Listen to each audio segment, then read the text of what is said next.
You a minute? No, I'm fine. Okay. I'm okay. I'm always okay. Well, Clare, I didn't think I'd say the words, but calling time on your playing career after the game on Sunday against Hearts. How did it feel that you've made that decision? You know, I think it's been a long time coming. It's been something that's been on my mind for quite some time now. You know, I always had that 6-year-old in my head telling me to follow my dreams, but you know, emotionally and physically over the last number of years, I have really struggled in regards to football, and it's just not sustainable for me anymore. And it's, you know, I have to put my happiness and my well-being first, and you know, I want to explore other opportunities and open a new chapter of my life. So it's something I am looking forward to. Obviously, I'm going to miss the girls and being on the pitch with them, you know. But you know, it's time to put myself first. We'll come to all those reasons shortly, but I think everyone will want to look back in a positive sense of the number of years you've been at this football club, and you won't be disappearing either, which we'll come into as well. Let's just start back May 2015 when you first joined the club. I know you're probably thinking, I can't remember back then. You're kind of on the cusp of being a maybe potentially a full Irish international, playing in Ireland, you know, so good at multiple sports in Ireland. Can you remember the approach Glasgow City made and the process of coming to the club? Really in the years, but yeah, so Denise O'Sullivan was playing here in 2015, and she had been in touch with me about coming over, and I, you know, jumped at the opportunity. Myself and Katie McCabe came over on trial at the same time, and you know, they showed interest in both of us, and it was an opportunity that I didn't want to let down, and you know, I jumped at it straight away, and within 2 weeks I think I was over, and I had signed my first professional contract. And then from there, very quickly you started scoring goals and quite quickly became a fan favourite. Just it seemed to be all at ease, maybe having like Denise O'Sullivan alongside. It felt like you kind of settled fairly easily, even though it was a completely different environment. Yeah, of course. You know, football always kind of came natural to me anyway. Like most sports, it was something that I loved to do. I loved being on the pitch. I loved, you know, scoring goals and doing what I can for the team. So yeah, you know, the first season I was here was a really good season for me on the pitch. As well, you know, like towards the end of the season as well, scoring a hat-trick in my first Scottish Cup final with my brother in the crowd was a very, very special moment for me, and it's something that I will cherish in the future. Yeah, I think that's probably the first big moment fans will remember as an iconic moment, was that cup final. A hat-trick in a cup final is something that doesn't come, you know, very often at all, and you've scored since, which we'll come on to. You scored in an Irish Cup final too, and you mentioned about your brother there, big part of your life. Just that whole day just seemed to be absolutely perfect scenario. It secured a treble as well for the club. Yeah, of course. You know, I love being able to look back and remembering all these moments. You know, sometimes I can forget about things that I have achieved in my life, but these are definitely moments that, you know, I will remember forever. I know, you know, a couple of weeks after the cup final, I made my first appearance for the women's national team. So you mentioned the Irish call-up as well, which kind of continued on for that great success you had joining us as a club. Going into 2016 was your first full campaign with City, and it was another strong squad, another season where City won a league title. You were very much involved with that. I remember opening day you scored the only goal in a win against Celtic, and big moments throughout that campaign. Talk about the journey of that season, your second season, well, your first full season at the club.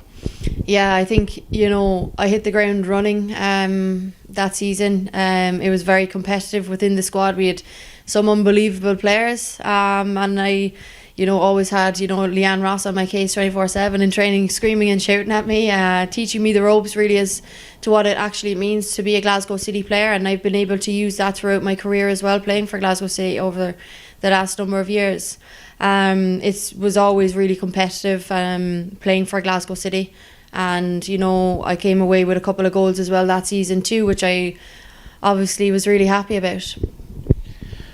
Between that end of that season and you came back at the start of 2019, obviously we know about stuff that happened off the pitch. What was the process like of finding your way back to Glasgow City? Because after that successful 18 months, you did depart, go home, and various things happened, and then you came back. Yeah, so Scott had actually been in touch with me the year after I had left, but I wasn't in any condition physically and mentally to start my travels again with football. It took time away from the pitch to kind of appreciate what I had done and what I could maybe do in the future with regards to my football career. So when I had put a lot of time into myself and got myself back fit and was in like a good place, and Scott had been in contact with me, and I decided to make my move back to Glasgow City. It was a no-brainer. I felt like I had unfinished business over here too, and it was really welcoming as it was the first time with all the girls, and it just felt like I never left really. Yeah, and it was quite a stable squad. A lot of players that you'd played with were still there in 2019. Scott Booth at the time was head coach. That first game back, still in university, early doors of the season, and you got your goal as well in your return, and Petershill lit up and everyone was in to celebrate. That must have been a great feeling, that homely feeling. You were back at Petershill and you'd scored as well. Yeah, of course. Every game I do go into, I always want to score. I always want to do well for the team, and first game back, I can remember Nick played the ball in behind, and I don't know what I did, to be honest, but I managed to hit the back of the net, and everybody came in to celebrate, and it was a special moment for me too to be part of the footballing world again in a professional environment, and it was a special moment, and it just kind of started me off on the journey again with Glasgow City. And then 2019, another league title won on your return. I think for me it's been around for a long time. The 2015 Cup final, I still think the hat-trick was incredible, but the 2019 Cup final, which we'll talk about forever, for as long as we all live, it was an incredible game, full stop, great crowd, full stop, but just talk through, you've been clinical as a striker throughout all your years, but just those moments to equalise for 3-3 and just that goal, that still gets replayed a lot.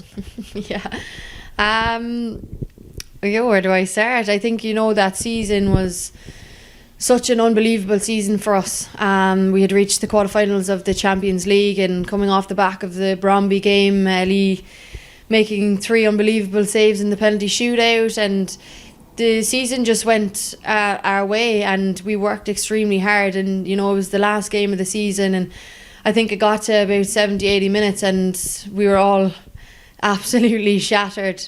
And I don't know what kind of came over me. I found some boost of energy somewhere and managed to make that run in behind, and thankfully it went in, and we were all able to lie down on the floor after the game and take in what an incredible year it had been for us. I think it was and will always be probably the best year of my playing career anyway. And it goes to show how close we were as a team as well, and the friendships that we were able to make and the memories we were able to make. I know there's only a couple of us left in the squad, and you always have these memories and you always get to look back on these incredible moments and be proud of what you have achieved. Yeah, I was going to touch the Champions League, but you kind of rolled that into one really well. Just the excerpts towards the end of that season with that Champions League, reaching the quarterfinals, and you touched on the cup final being everyone on their legs almost at the end of their kind of energy 10 minutes ago. I remember at full time you were kind of absolutely out of on the floor. You're someone that gives 110%, and that's probably 10% too much, because you were absolutely done at the end of that cup final. Just the elation, but also just the toll of a season, I guess. Mm-hmm. Yeah, of course. That's something that I have struggled with as well over my playing career. The emotional and the physical aspects of football, and the demands and everything that comes with professional sport is something that I have struggled with.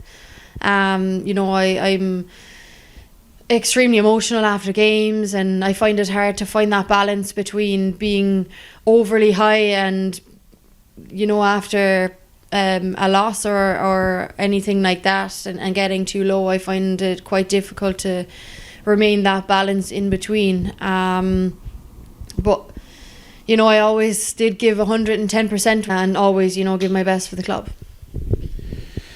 You talk about the demands of professional sport in Glasgow City. You were been around the professional environment. Glasgow City has grown as a professional club. but 2020 was a year which everyone struggled with, kind of the nature of COVID coming along. As athletes, particularly for yourselves, and we've kind of know kind of what happened with yourself during that year. How big was this football club and just football in general in a difficult time in the world for you to find your feet again?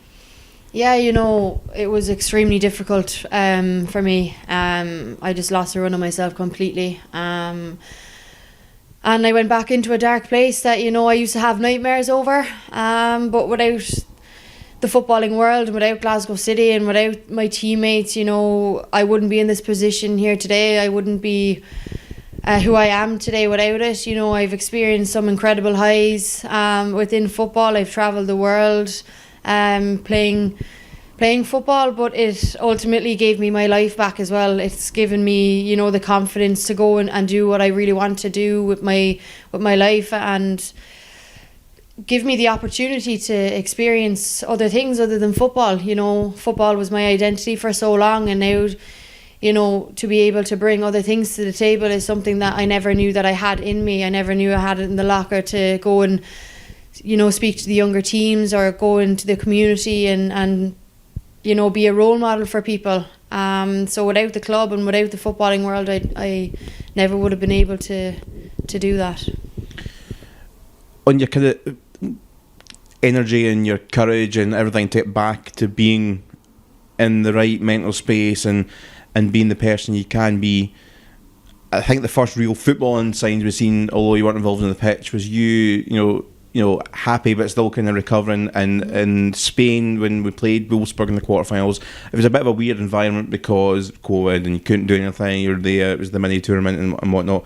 That seemed like the kind of bit of light that you were kind of on the path, and it kind of helped you on to that season where we were watching before the interview. Your first goal of the season came a few months after, when you got kind of back into the team fighting fit against Forfar, and kind of got you going, and kind of it kind of felt like everything was better because you were back on the footballing pitch. Yeah, of course. I always liked being on the pitch. I always liked to contribute to the team, as I have said. But emotionally it has taken its toll, and it's just got to a stage really where after everything had happened in 2020, it opened up my eyes to a lot of other things, and I think I've tried numerous different things. I've given 100% when I have been asked, but it's just hasn't worked out, and it has come to a stage where I am in a position where I feel like I am ready to step away from football. I feel like it's a massive step. It's going to be a huge change for me, but I know I will always have that support system around Glasgow City. I know I'll always have the girls and the staff and everybody who's involved in Glasgow City. I know, the friendships, the connections I've made here will be lifelong. And yeah, I'm just ready to open another chapter of my life and to, put my happiness and my well-being first, and go after other things that, I want to achieve in my life. Oh, well, part of that chapter is, as of last season, you've been our foundation, project coordinator while playing last campaign, and I think the best bit you can give to supporters and people that follow you, and I admire you so much, that you're still going to be around in Glasgow. You're going to be still wearing the badge, wearing our colours as part of our foundation as a staff member, with that badge and our Glasgow City Foundation, our charity side.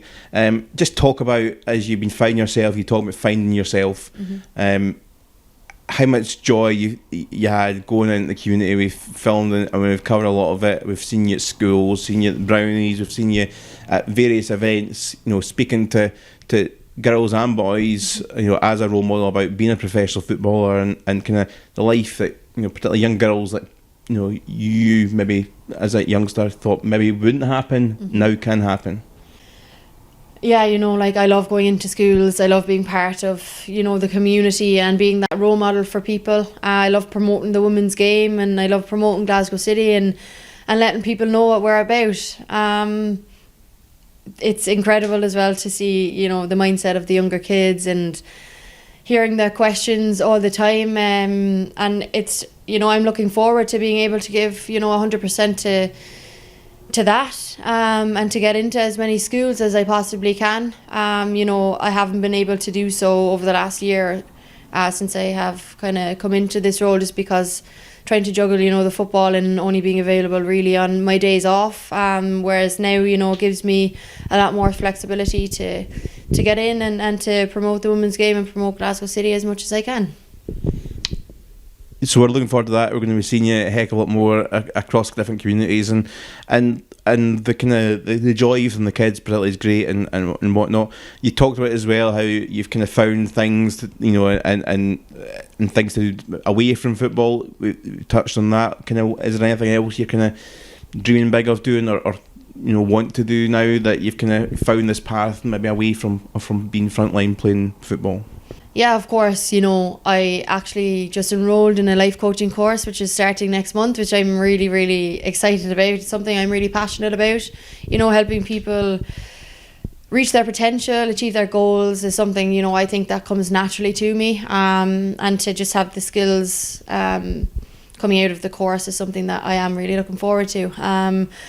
Just, you know, I want to, you know, get into the public speaking and you know, talking about mental health and other aspects like that. And, you know, you never know, I might be go into the punditry role as well, and get onto the co-commentary section with Glasgow City too. So who knows what's in front of me. I just, you know, need to take this time to appreciate, you know, what I have done over the last number of years, and, you know, look forward to, you know, where my life can go in the future. Well, you're definitely hired for co-commentary. I am 100%. No problem. For our live streams. Just finally then, a kind of message. There's been a lot of fans, a lot of people that have watched you. There's been fans that have came in and started joining us, you know, in recent years, but there've been fans, a lot of us, that have seen you from when you joined Glasgow City back in 2015 as a youngster. I think I was a youngster as well back then. Mm-hmm. So just a message for the supporters, particularly, hopefully come to see you potentially on the pitch the last time on Sunday. I just want to say thank you so much for all your support throughout the years that I have been here with Glasgow City. You know, through the highs and the lows, I felt the love from all of you. And yeah, you know, over the next couple of months anyway, I'll be up sitting with you in the stands and celebrating what the girls are doing on the pitch. And yeah, I'm just really grateful, and I appreciate all your support throughout the years. So thank you so much. Okay, and just personally, been a wonderful footballer. You have been a great goal scorer. I've lost my throat so many times in commentary. Great human being. Mm-hmm. Been a pleasure, and thank you very much for sticking around, and you've been a wonderful credit to this club. Thank you. Thank you.